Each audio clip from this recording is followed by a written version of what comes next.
करे शहर में बानी तबो नहीं मुलाकात होखता।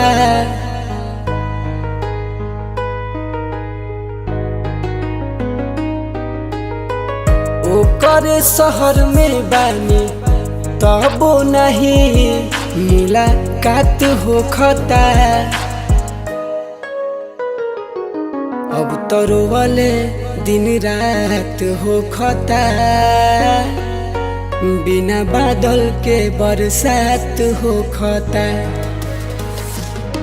उनका से नहीं बात होखता, बिना बादल के बरसात होखता।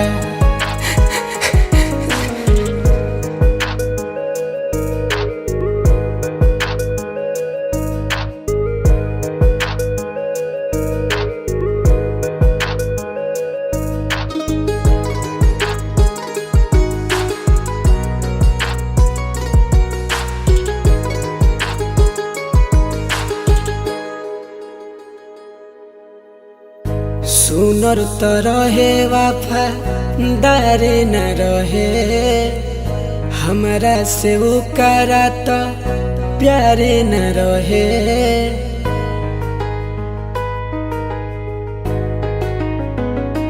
हाँ, सुनर तो रहे वफादार न रहे, हमरा से वो करा तो प्यारे न रहे। केहू के भइल नइखे जैसन हमार अब हालात होखता। अब तो रोवले दिन रात होखता, बिना बादल के बरसात होखता। उनका से नहीं बात होखता, बिना बादल के बरसात होखता।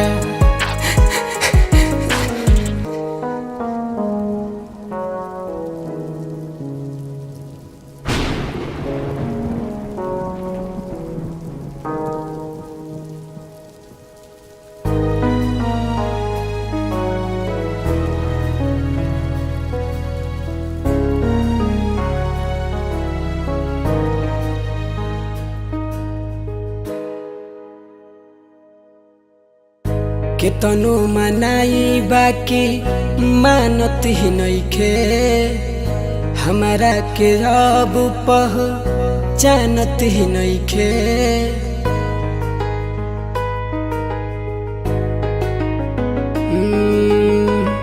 केतनो मनाई बाकी मानत ही नइखे, हमारा के रब पहचानत ही नइखे।